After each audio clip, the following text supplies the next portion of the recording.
Hi，大家好，我係 Kathy。上條片咧有同大家講過我離開咗 NHS 啦，咁就而家返緊份新工。今條片咧就想同大家去分享下，我覺得喺英國職場嗰度做嘢好同埋唔好嘅地方，同埋我覺得英國職場咧改變咗我啲乜嘢嘅。喺影片未正式開始之前咧，我都想大家俾多啲鼓勵我啦，可以 like 同埋 subscribe 我嘅 channel。咁第一個咧想同大家講嘅咧就係呢一度嘅 OT 啦。咁基本上咧，可能大家喺香港嘅時候做嘢都有經歷，或者係一定有聽過，就係成日都要喺公司嗰度 OT 到好夜先走啊，又冇補水啊。咁有陣時可能其實根本自己都冇嘢做嘅，只不過就係因為冇同事走啦，咁自己又唔可以走，因為一走咧啲人又可能會有好多嘢講啊，諸如此類咁樣。咁喺呢一度咧就唔會有呢一個情況發生嘅。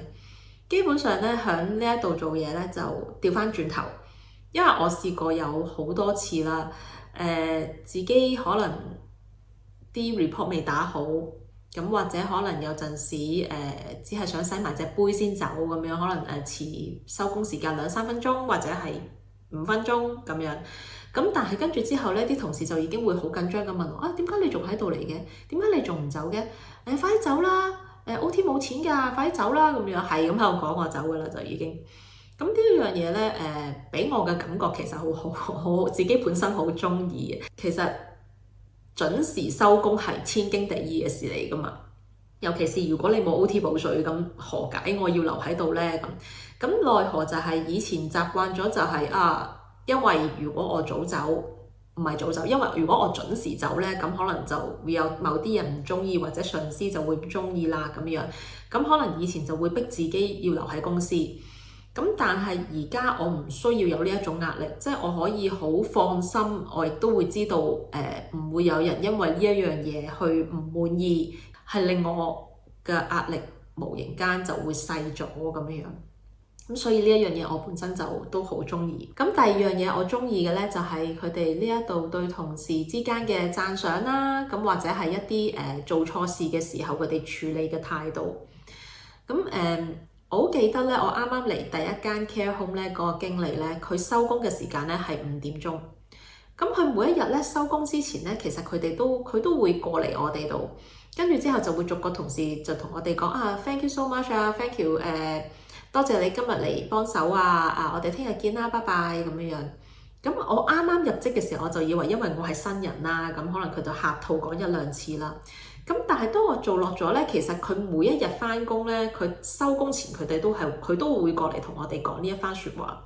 咁有陣時唔單止淨係同我哋嘅，就算佢同我哋照顧嗰啲人咧，佢都會逐個去講拜拜咁樣。咁呢一樣嘢就令我印象好深刻。初頭咧我就以為淨係呢一個經理先係咁啫，可能即係佢比較特別啦咁。咁但係當我轉到去唔同嘅公司，甚至乎好似我而家呢間新公司咁樣啦，我拍唔同嘅人去返唔同嘅 shift 嘅時候咧，到收工嘅時候咧，同事與同事之間可能佢哋都會多謝你今日幫手我哋有一個好嘅 shift 諸如此類呢啲咁樣。咁呢一樣嘢某程度上係會令我覺得更加投入，更加會令到覺得自己係 team 嘅一份子，即係會覺得自己做嘅嘢係有人見到嘅喎咁樣。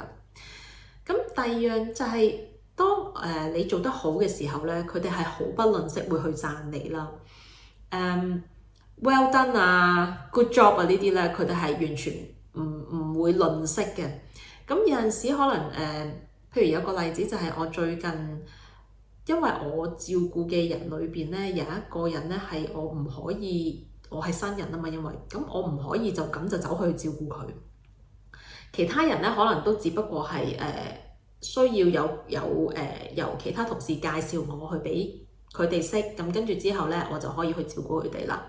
咁但係呢一個咧係唔得嘅，我係需要有一個有經驗嘅同事帶住我去實習1日，然之後我先至可以去獨立照顧呢個人。咁我嗰日咧就跟佢去實習咗1日啦。咁跟住之後，我全日所做過嘅嘢咧係乜嘢咧？就係企喺度睇佢點樣去照顧呢一個人。然之後呢個人對住我笑，我就對佢笑。跟住之後佢同我傾偈，我就同佢傾偈，就係咁嘅啫。我基本上係冇落手做過任何嘢。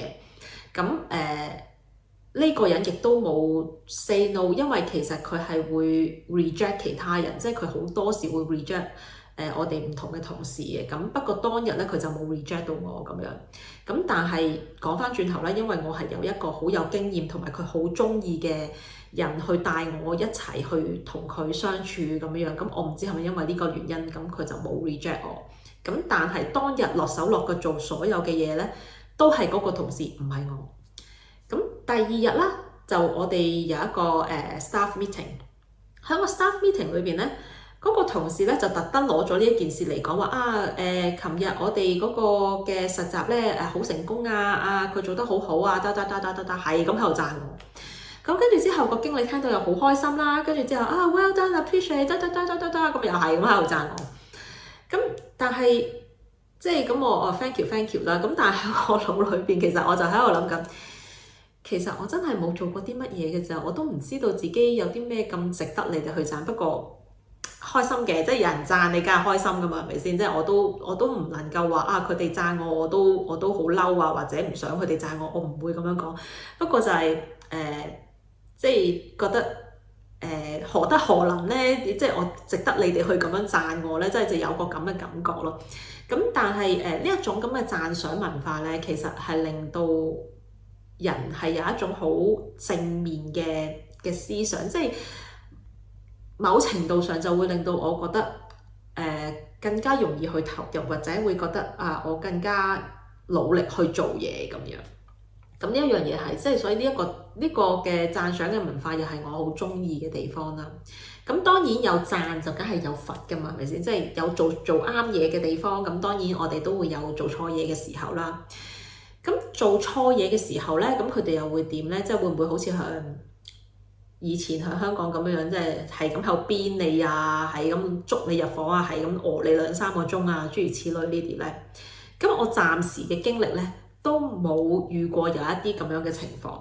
唔係我冇做錯嘢，我一定有做錯嘢。有一啲好細微嘅錯啦，亦都有一啲比較大型嘅錯都有試過。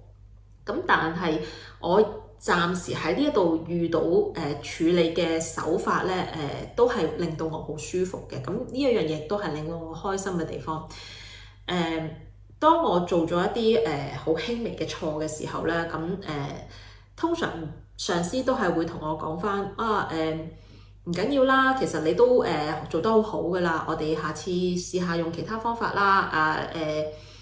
但係你其實已經做得好好㗎啦，冇乜嘢冇問題嘅，其實咁樣即係通常都會咁同我講。咁如果我試過有一次就係我做一個比較大型嘅錯啦，嗰次我自己本身其實係好內疚嘅。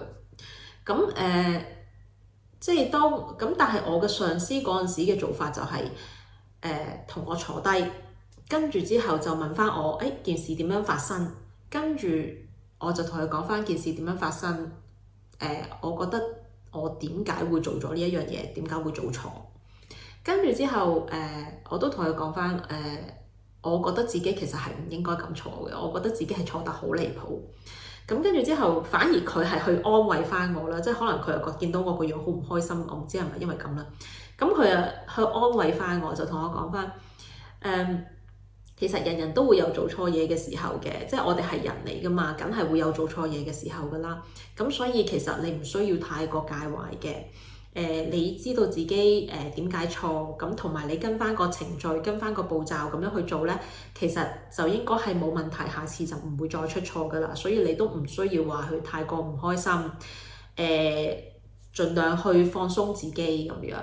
即係反而佢係會去安慰翻我咯。呢一樣嘢係我覺得會好舒服嘅地方，即係唔係因為我可以逃避責任，我依然係有一個責任嘅存在，即係我依然係要改進。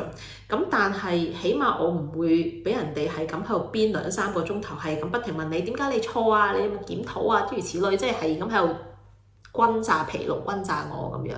所以呢一度個處理手法係我自己覺得係會比較一嚟人性化啦，二嚟係會比較叫做平靜啲嘅處理手法，唔會話令到人個情緒，即係你知有陣時自己做錯嘢，可能自己個心都唔好受噶嘛。咁佢哋唔會再去引起你個情緒上邊有一啲咩嘅波動，反而就係好理性咁樣去同你解釋翻，去處理翻件事，然之後展望將來，再繼而咧就想同大家去講下一啲我唔中意嘅地方。第一樣嘅嘢咧就一定係gossip啦，即係佢哋嗰啲是非。我翻工其實着重於係做嘢啦，咁但係咧我就發覺咧同事之間咧就好多一啲嘅是非啊，好多一啲八卦嘢去講嘅。咁唔係話我以前去香港嘅時候完全冇呢啲是非，冇呢啲八卦，其實就唔係。即係講真，有人嘅地方咧就一定有是非八卦，點會冇啊？呢度嘅是非八卦咧係真係令到我覺得有啲誇張。即係我唔知佢哋係咪因為冇其他嘢好講啦。總之佢哋一碰埋第一件事就係講是非啊，佢唔應該咁樣做啊，呢件事唔應該點樣啊。即係總之所有嘅嘢咧都係圍繞是非八卦。咁呢一樣嘢咧就令到我覺得好辛苦啦，即係我唔係冷清高啊嚇，我唔係話我自己完全唔講八卦唔講是非，我係一個非常八卦是非嘅人嚟嘅，只不過咧我嘅八卦是非咧從來都唔會係喺工作嘅地方嗰度去講，我嘅八卦是非咧我係會去邊度講咧？我係會返屋企同密山講。呢一樣嘢係我到而家都覺得有啲難搞嘅地方。我點樣去處理呢？而家呢個情況就係當佢哋喺度講八卦是非嘅時候呢，通常就自己喺度打報告啊，做呢樣做嗰樣啊咁樣，咁啊淨係去專注翻我自己做緊嘅嘢。咁跟住之後呢，就即係盡量唔聽佢哋講嘢啦。咁有陣時可能真係自己做晒嘢啦，冇嘢好做啦咁樣，咁可能就走去沖杯咖啡或者係即係行開去廁所咁樣。盡量咧就唔同佢哋去留喺同一間房，咁就保存自己嘅正面嘅能量。因為有陣時聽得太多呢啲嘢咧，其實係會令自己負面咗。咁呢個亦都係一個原因，點解我唔中意喺公司講是非啦。咁呢一樣嘢就係第一樣，我會覺得比較我到而家都仲係覺得難搞嘅嘢。咁第二樣咧，我覺得自己未係好習慣，但係嘗試緊去教識自己嘅嘢咧，就係佢哋嘅工作態度，佢哋嗰個工作嘅效率，應該話佢哋嘅工作效率。咁大家其實未必唔需要喺工作啊，基本上日常生活大家都一定有經歷過。咁當我去同佢哋做嘢嘅時候，又係會有呢啲嘅問題產生啦。加上我自己其實個性格係會比較心急嘅人嚟嘅。如果我知道我嗰日嘅流程係要做啲乜嘢咧，我通常一朝早一返到去第一件事就辦就做晒所有嘅嘢，因為喺我心目中咧，我就會覺得我做晒所有嘅嘢，我就可以坐低啦咁樣，或者我做晒嘅所有嘅嘢，如果有啲咩突發嘅情況咧，我就可以容易啲去處理啦。咁所以咧，我就好習慣性地，如果我知道我嗰日嘅流程咧，我就會係好衝住去咁樣做晒所有嘅嘢。但係佢哋就唔係噶嘛，即係頭先都有講過，佢哋好中意講是非、講八卦。咁所以咧，一返工佢哋第一件事咧就一定係去沖杯咖啡，跟住之後咧就見到唔同嘅同事，Hi，hello，how are you？How's your day off？This and that 咁啊，係咁喺度高八度，大家喺度傾偈啦。咁跟住之後咧就先至喺度講下天氣，講下新聞，講下佢老公，講下佢個仔，諸如此類咁樣。如果我係唔需要同佢哋 partner 嘅話咧，對我嚟講係冇任何嘅問題嘅，即係我咪做我自己嘢咯，係咪？因為我搞掂我自己嘢就算啦。但係如果有陣時有一啲嘢係我需要同佢哋兩個人夾手夾腳去做嘅話咧，就會令到我覺得有啲急躁啦。呢樣嘢我覺得係我自己要學嘅嘢嚟嘅。我有陣時會好急，即係頭先講過啦，即係如果我知道我自己嗰一日嘅流程係咩，我就好想好心急咁樣一次過完成晒所有嘅嘢。最近有一次咧，就係因為我哋嘅嗰個公司咧，每一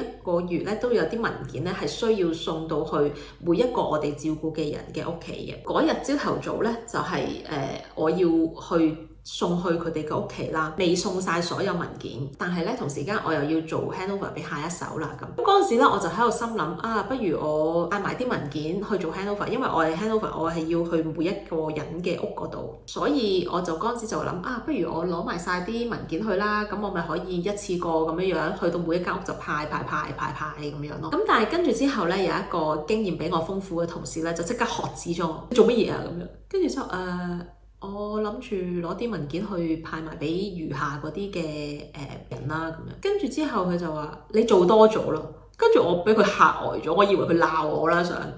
跟住之後佢話你而家做 handover， 你專心 handover 得㗎啦，你做得太多啦，你唔需要樣樣嘢都自己做晒㗎。你 handover 咗，佢仲有全日喺度嚟，佢可以繼續去派餘下落嚟嘅嘢，你唔需要去擔心。你只需要做好你 handover 嘅嘢就已經得㗎啦，跟住你就收工㗎啦，你唔需要再去做。咁跟住之後我就OK 好啊咁樣，咁我就去 handover。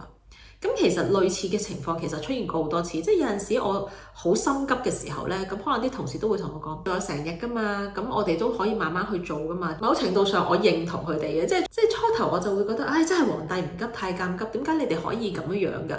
咁但係而家慢慢諗下，佢哋講嘅嘢其實某程度上有道理喎。我講緊一間係返緊10幾個鐘頭，我點解一定要去將所有嘅嘢逼喺頭嗰2個鐘做晒佢呢？其實我可以將佢攤長慢慢去做。件事唔會改變嘅喎。當我去將自己逼得咁緊嘅時候，其實我自己唔係冇壓力㗎嘛。即係當我一路喺度諗，好 OK， 我而家咧就要幫呢一個人做 personal care， 跟住之後咧我就要幫佢掃地，跟住之後咧要整早餐俾佢食，然之後咧就要洗廁所，即係當我係咁喺度諗嘅時候，其實我一路係有個壓力俾緊自己㗎嘛，忽略咗自己其實可以慢落嚟呢一個嘅動作，佢哋嘅工作效率啦，我覺得係我自己唔習慣嘅地方。咁但係當我嚟咗呢一度呢一段時間，或者即係當我見到其他同事，或者當佢哋去勸我，或者去同我講嘅時候，某程度上佢哋講得有道理嘅喎，即係點解樣嘢都一定要咁急？點解唔可以放慢自己嘅腳步呢？咁呢一樣嘢係我自己而家慢慢喺度學緊嘅嘢嚟嘅。其實咧喺英國職場上邊咧，除咗頭先講話即係可能放慢自己之外啦，咁亦都學到其他嘢。例如我好自豪一樣嘢就係我終於學識 say no 啦。雖然講起嚟好似有啲可笑，我啱啱嚟嘅時候咧，任何人叫我做任何嘢啦，我都係會做，即係明明知道係唔公平嘅，我都會係照做。自己做完之後唔開心，返屋企唔開心一回事，咁但係我係會照做。一路落嚟啦，我見到其他同事點樣去處理啦，又或者係我自己開始去反思嘅時候，喂，唔對路喎，即係我唔可以咁樣，我一定要去學識點樣去保護自己嘅喎。咁跟住之後我就會去諗如果再有呢啲咁嘅情況發生，我要點樣呢？咁最近有一次啦，就係嗰個同事又係即係想推一啲嘢俾我做啦。開始嘅時間咧係我收工前半個鐘，咁我係冇辦法可以喺個半個鐘頭之內完成。咁如果比着以前嘅我咧，其實我係會就咁OK啊，跟住之後我就會去做。咁但係咧，今次我就好企硬同佢講，我唔會，我可以幫你做其他嘢，我冇問題。但係呢一樣嘢我係唔會做嘅。原因為我根本唔會夠時間去做，佢仲想將佢推俾我嘅，咁但係我嗰次咧就企硬，咁然之後成功地到最後佢咁好啦，咁唔使你做呢一樣嘢啦。聽起嚟其實好小事啦，即係可能大家會覺得好可笑，咁但係對於我嚟講咧，好自豪嘅感覺就係我開始去學識去保護我自己，呢一樣嘢係一樣英國職場令我學識咗嘅嘢。咁今日呢條片咧就去到呢度先啦。咁嚟緊咧，其實我同麥珊咧就會嚟一個旅行啦。咁希望可以做到一啲片俾大家睇啦，因為呢個地方係麥珊第一次去嘅地方嚟嘅。咁我都希望可以拍到一啲片，咁就留翻一個回憶俾我同佢咁樣。我哋嚟緊下條片再見啦，拜拜。